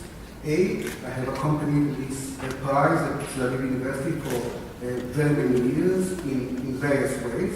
As someone who won this award many years ago, as a member of the small committee which selects the best candidates for the annual award, and in my former capacities either as vice rector or as vice president here at Tel Aviv University. And B, because this prize has a special symbolic meaning for us at Tel Aviv University, as I will explain in a couple of minutes. I recently read parts of a new biography of Wallenberg, written by Ben Youngfeld, and titled The Hero of Budapest, The Triumph and Tragedy of Raoul Wallenberg. The book traces the trajectory of Wallenberg, and I found especially interesting the first part devoted to his early career before he was sent on an extraordinary diplomatic mission to Budapest in June 1944 and saved tens of thousands of Jews from deportation to Nazi camps. And especially intriguing the last part of the biography dealing with the findings in post-Soviet Russia about Wallenberg's death in a Soviet prison. As we just heard from his family relative, he was heir to one of Sweden's wealthiest and highly educated families, and he enjoyed a privileged upbringing, with his father dead. His grandfather, as we just heard, played an important role in his education, insisting on a broad perspective of the world. This is something which we need to highlight, especially nowadays when education is so narrowly focused on one discipline or another. I was sent, as we had, to study architecture at the University of Michigan, but returned to Sweden in order to go into business. His business partner was Colonel Lauer when the news reached Sweden about the purge of Hungarian Jews. It was Lauer who suggested that Wallenberg be sent to Hungary on Sweden's behalf. Now, for decades, the story that the Russian encouraged and the Swedish officials accepted was that Wallenberg was robbed and killed during his journey to meet the Soviet High Command in the eastern part of Hungary toward the end of the war. In fact, he was held in Budapest on Kremlin orders until he was sent to Moscow and imprisoned. It was only in 1989 that Wallenberg's wallet, diary, address book, and small change were suddenly found in the Lubyanka prison, thus putting an end to half a century of denial. Here at Tel Aviv University, we remember Raoul Wallenberg in very many ways. One of them is this annual ceremony of award hunting.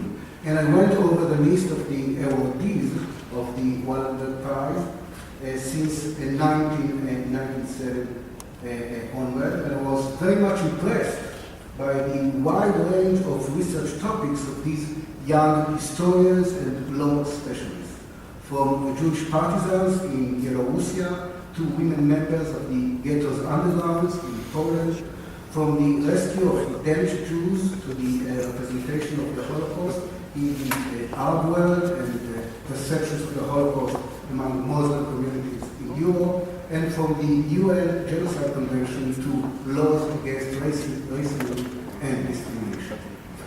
As I keep saying time and again, Tel Aviv University is a leading research institution, but at the same time, it is a university with a deep social commitment, a university which weighs the banners of solidarity, pluralism, and tolerance, the values just mentioned by our former president, Professor Yoram Dinstein. The figure of Raoul Wallenberg should be a source of inspiration, a role model, if you like, for all of us.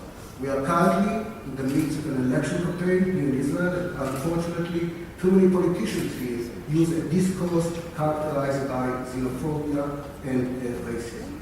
Non-Jews in Israel, be they migrant workers, asylum seekers, Arab Israelis, and others, are all too often stereotyped in negative ways. This is lamentable, and Tel Aviv University, as all universities in Israel, should play a key role in defending human rights, freedom of expression, and pluralism. The legacy of Raoul Wallenberg is one that forces us to rethink the period of the Third Reich and World War II, but it also forces us to constantly remind ourselves of the need to fight against racism, anti-Semitism, Islamophobia, xenophobia, and to extend a helping hand to all people discriminated and persecuted. I would like to thank the Swedish ambassador, Karl Magnus Nesser, who is a supporter of academic collaboration between Israel and Sweden, to all speakers in this event, as well as the Raoul Wallenberg Foundation, the Swedish Friends of Tel Aviv University, my Israeli colleague, Professor Dina Torah, and of course to congratulate the recipients of the award, Dr. Student Uri Aloni and Dr. Michael Shenkman. And I think that now is the time to call upon the two of them and to hand them the envelope.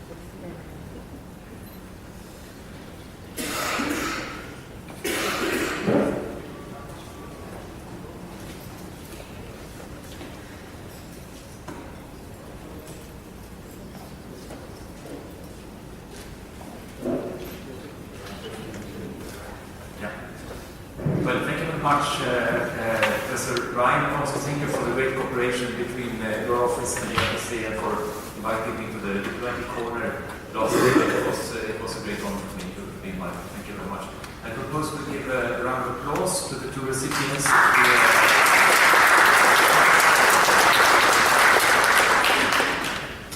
The final speaker in this part of the program, this last part, is Daniel Reiner, the Vice President of the International Raoul Wallenberg Foundation and the Executive Director of its Jerusalem offices since 2008.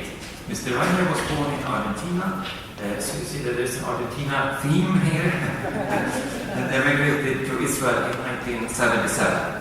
He later graduated from the Tel Aviv University, and the Flores.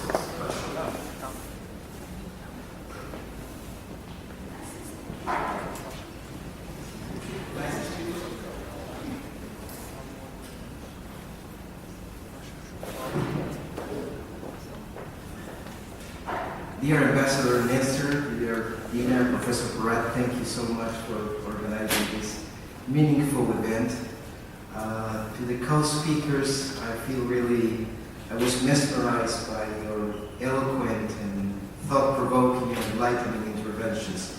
I think we learned a lot. I would like especially to acknowledge the presence of our foreign guests, Foreign Minister Urbach, Cecilia Olberg, the grandniece of Raoul Wallenberg. It's a great pleasure to have you here. And of course, my dear friend, Professor Erwin Cotter, who came from Canada, and he feels at home here in Israel. distinguished members of the diplomatic corps, and distinguished guests at large. I am very, very proud to stand here today representing the International Raoul Wallenberg Foundation and carrying the greetings of our chairman, Mr. Eduardo Kian, and our founder, Mr. Baruch Tenenbaum. The day after tomorrow, the world will mark the 70th anniversary of the disappearance of one of the greatest heroes known by mankind, Raoul Wallenberg. Raoul's story has all the elements to become, I would say, a Hollywood blockbuster. He just didn't have Spielberg yet. He was a remarkable hero who saved scores of innocent lives in a very, very short period of time, exactly from July 9th, 1944 until January 16th, 1945, less than 7 months.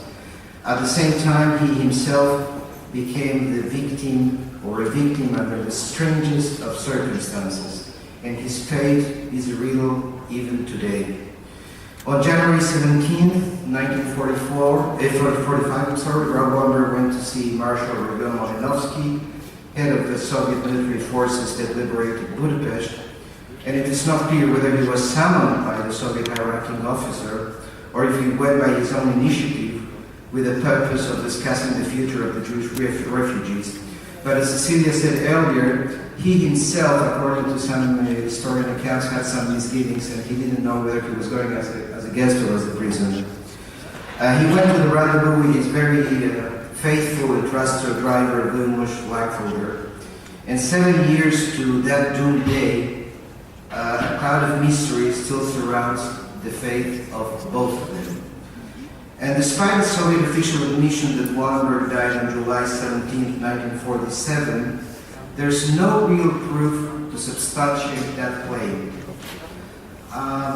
Back in 2006, our foundation wrote a letter to the Russian embassy in Washington inquiring for credible information. This is something that we do on a constant basis.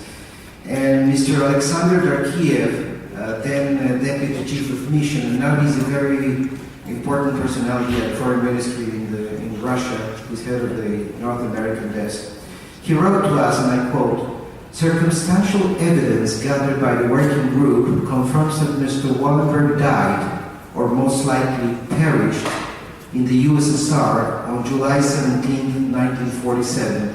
Of course, by working group, Mr. Darkiev refers to the Russian side of the joint Swedish-Russian working group, which examined Wallenberg's case back in 2000. Mr. Darkiev continues by stating that, and again I quote, "The report of the Russian part of the working group contains a simple political conclusion. Responsibility for the death of Mr. Wallenberg lies with the USSR leadership at that time and on Joseph Stalin personally." I end the quote. This information might be true, we don't know, but the problem is that it was never corroborated. Moreover, research work performed by an international commission headed by Professor Kotler and later work by various researchers, including Dr. Mackinnon and Ms. Berger, she was mentioned here by Professor Kotler, would indicate that Raoul Wallenberg was alive, clearly alive after July 17, 1947. Now, even if we challenge the conclusion advanced by Ambassador Darkiev, it seems that one element is accurate, and it's the one referring to Stalin's personal responsibility to Mr. Wallenberg's fate. It is hard to believe, absolutely impossible, I would say, that Stalin was not involved in such a high-profile affair, and it's even more unlikely that the physical apprehension, let alone the liquidation of a foreign diplomat and a member of one of the most powerful families in Sweden would not leave a clear paper trace. This is why we continue asking or demanding the Russian authorities to enable an unfettered, unrestricted access to the KGB archives. Historians should be able to carefully study the archival evidence, as they might shed a lot of light into the fate of Raoul Wallenberg and that of Mr. Lackfelder. We fail to understand the Russian obstinate stance not to allow such an access, especially after so much time elapsed. And with great pain, we must admit that we also fail to understand the strange passivity, and I say this with all due respect. I know here's my friend Ambassador Nestor and all the Swedish representatives, and the strange passivity adopted by the various Swedish governments, especially at that time, from the day Wallenberg was abducted to this very date. But I think that true friendship really allows this type of direct talk. We are really disappointed.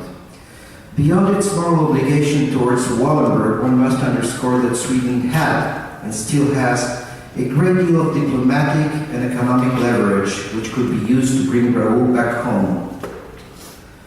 Back in 2012, former Minister of Integration Erik Ullenhag, and I hope I pronounce his name correctly, made the following significant statement in an event hosted by Yad Vashem in Jerusalem, and I think that Dina remembers that. It was on occasion of Raoul Wallenberg's 100th birthday in 2012. And I quote, "I'm so proud to represent the same country as Raoul Wallenberg, but to be honest," says former Minister Ullenhag, "I can't be proud of Swedish history concerning Wallenberg. I am sorry we left the Wallenberg family too alone. I'm sorry that we did not, for a long time, tell the story of Raoul Wallenberg. I'm sorry we did not dare to do enough to find out what happened to the brave Swedish diplomat." End of quote. We think Mr. Ullenhag is right. Sweden could have done much more to bring her son back home, and it's mind-boggling that she did not, and still does not. Not less perplexing is the passive stance adopted by the Wallenberg family, and here I have to be very clear. I don't mean the innermost circle, but the powerful, the wealthy Wallenberg empire. Raoul's father, as Cecilia said, passed away before his son was born, and he was the first cousin of Jacob and Marcus Wallenberg, who at that time were at the helm of the Wallenberg economic empire. The sad truth is that the Wallenberg family profited from the Second World War. While Marcus was in charge of the commerce with the UK and other allies, Jacob dealt with the Germans. We have in our possession photocopies of Jacob's multiple visa entries to Berlin during the war. Some historians have raised the conjecture that Raoul was apprehended by the Russians because of his family's dealings with the Nazis, which allegedly included cloaking of ownership of Nazi assets to the Wallenberg family. This should require, of course, further investigation. I cannot make any assertion on that. We also have the copy of a letter sent by Mr. John Pelly, who was the executive director of the War Refugee Board, the U.S. agency that sent Raoul to his life-saving mission to Budapest. This letter, dated September 18, 1947, was addressed to his former boss, Henry Morgenthau Jr., who was Secretary of the Treasury during World War II of President Roosevelt. He pressed hard to establish the War Refugee Board with the aim of saving the remaining of the Jewish Hungarian community.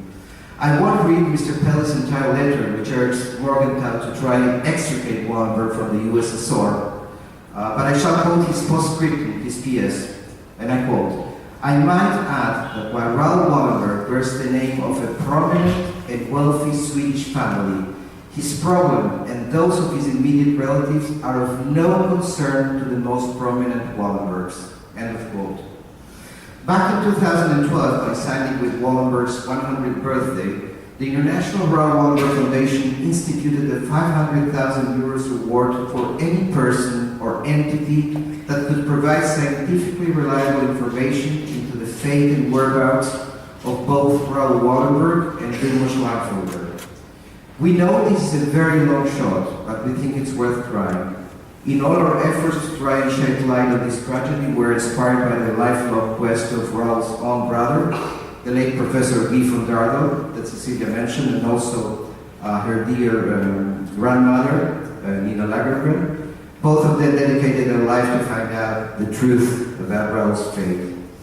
I would like to conclude my presentation by saying that in 2013, and this is a little bit personal, but I think it's relevant, I had the privilege of meeting with another hero, Sir Nicholas Winton, who organized the famous kindertransport from Czechoslovakia to the UK saving the lives of 667 children who were adopted by foster families, which he himself organized.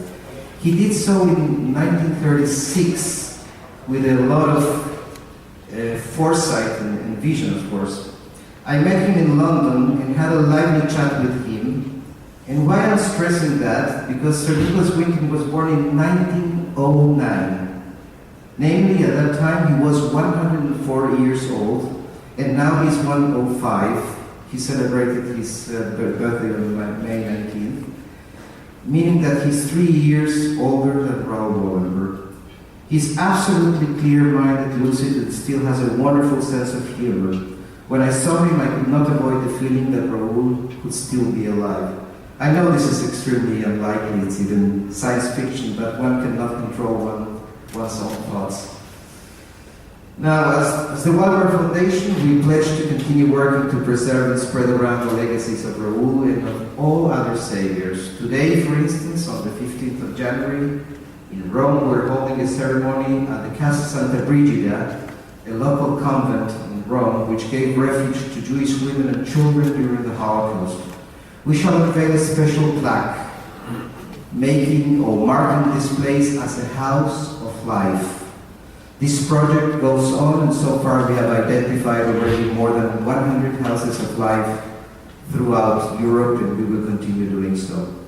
And we also pledge to continue struggling for Raoul, the victim. We owe him that much. Thank you very much.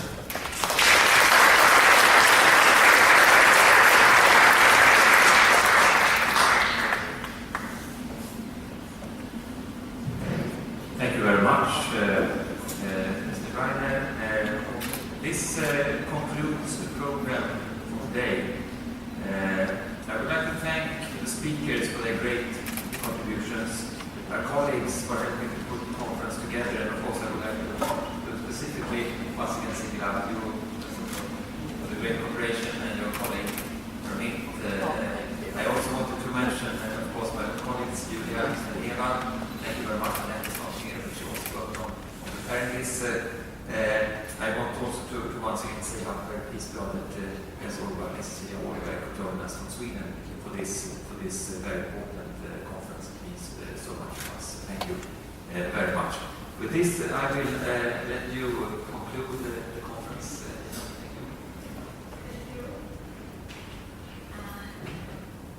Thank you so much, Mr. Ambassador. As you have heard many times today, this is the 28th year that we are having a Wallenberg ceremony and awarding the scholarships.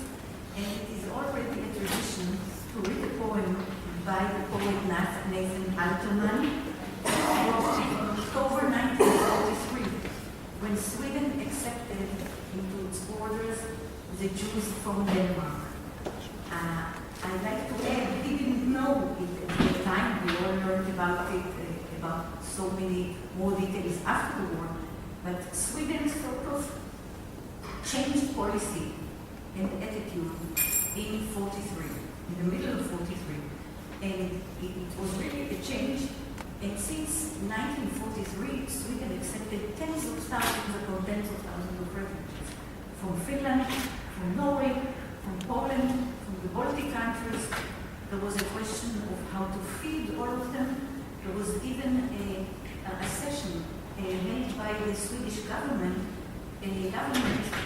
how to feed all these people. And the question was, should we take off the rations of Swedish citizens? So it was, I would say, really a national enterprise to get in refugees, started 1943 and continued with the efforts of Count Bernadot later until 1945. Alterman did not know all this. Had he known, he would have added a few lines, but his lines are the following, and the poem is called The Swedish Language. I will not all read all of it, but just a few parts. Few are those who know the Swedish language. Who speaks it? Perhaps only the Swedes. The country lies far away amongst mountains and fjords, and the people is small, almost hidden. And when Sweden said, I accept all Jews coming from the Danish border, all nations in the world realized how poor the Swedish vocabulary is. For many, a country have already thus declared, I accept, but first had to show the treasures of the language, abundant with words such as infiltration, quota, and visa. Only in Swedish such words do not exist. And when an hunted boy knocks on the border, she does not turn to look into the maps. She simply welcomes him in, not knowing it is a question of transport. For the style is as colorful, the other countries, the style is as colorful as a butterfly. Utmost limit of possibilities, absorption capacity. Only in Sweden, they still stick to the barbarian custom to offer the wanderer a bed and a cup of tea. Therefore, Sweden is not particular about definitions or about regulations and bureaus. She simply writes entrance granted. Will God forgive her for such poor style? And angels whisper to each other, how deep is the abyss? With these two simple words,